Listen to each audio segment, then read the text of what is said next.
Now I know I look different. That's why you see me wearing hats. The barber, he got me good. Just to suffer.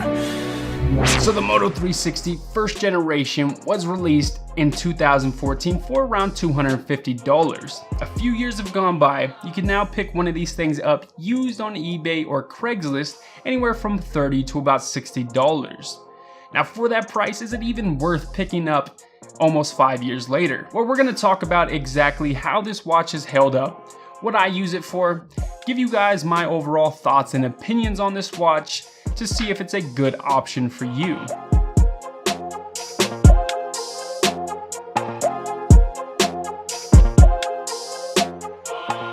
What's good, people? I'm Yeti Machete. Taking it ain't easy, I'm here to help. So the Moto 360 has held up really well against scratches, dings, dents, and cracks. That's probably because the build is so solid here. You're getting a stainless steel body, Gorilla Glass front, which I keep a tempered glass screen protector on at all times, and I recommend you do too, because, you know, it does save you from accidental bumps when your arm hits a wall or something like that. I know it saved me quite a few times, and I will say that the Moto 360 still looks fantastic, sleek, and modern. If you get the right watch band combination, this thing looks really fresh and can complement any outfit. So maybe you're just looking to dip your toe in to test the waters of Android Wear like I was a couple of years ago when I got this. Now if you are, I do think that the Moto 360 first generation is a good place to start. You aren't going to be getting Android 2.0, which does bring some added useful features, but I still think that the software running on the Moto 360 is still a solid performer. Especially if you're only going to be using this watch to, let's say, track your fitness, you know, change music tracks, glance at notifications, check the weather, and, you know, just make things a little bit more convenient. Not having to pull your phone out every time you get a notification or every time you want to change your volume, things like that, this watch will handle tasks with ease. Certain things are a bit more cumbersome, like responding to text messages. And typing can be a little bit awkward, so I don't really use it for that, but you can if you need to. Also, you can't really take calls on this. It does have a mic, but there is no speaker, so you have to have a connected Bluetooth device to hear anyone, which kind of defeats the purpose. Now, there are some apps that you can interact with and kind of quickly respond or activate an action, like YouTube notifications. When I get a comment on my channel, I can quickly go ahead and like or dislike that comment. So with all that being said, if you're looking for a watch to respond to text messages and take calls, pretty much eliminate the use for your phone for basic tasks throughout the day, then I would definitely look into more something like the Gear S3. But as a tool for your phone, for notifications, fitness tracking, things like that, kind of just a companion, the Moto 360 is a good choice. Now I quickly want to discuss a couple of features that I don't hear a lot of people mention when they talk about the Moto 360. So possibly one of the most underrated features of this watch is being able to locate your phone.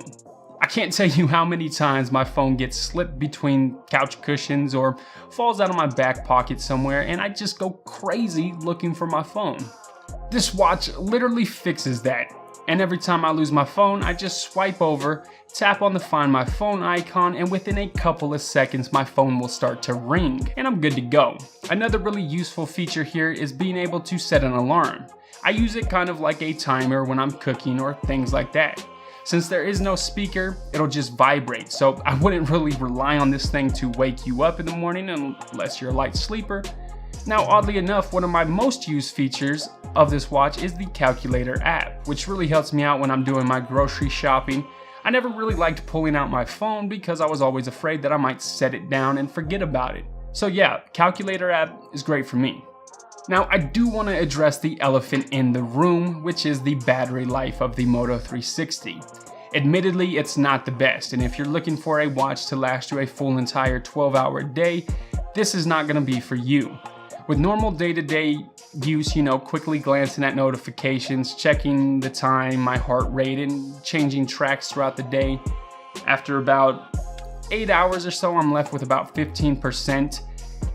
So while it's not the best, it's definitely not the worst. As long as you're not sitting there with the screen on 24/7, you're gonna be just fine. Now, if you do want to go ahead and pick one of these up used, I would definitely recommend you go ahead and replace the battery like I did. That way you're starting fresh. So yeah, if you're just getting into smartwatches or fitness trackers and you really don't want to burn a whole lot of cash on something that you might not end up using as much as you thought you would, then start with the Moto 360. I think it's a great option. Maybe also look into the Samsung Gear S2. It's another solid choice. If you're looking into the Moto 360 or other smartwatches, let me know in the comments down below and why you want one. That pretty much wraps up the video. If you guys did enjoy the video, you already know what to do. Smack that like button. If you haven't yet, definitely check out some other content. Consider subscribing. I'd appreciate it greatly. I'm signing off. Catch you guys in the next one. Within a couple of seconds, my phone will start to read and I'm good to go. Read? My phone will start to read. That's impressive.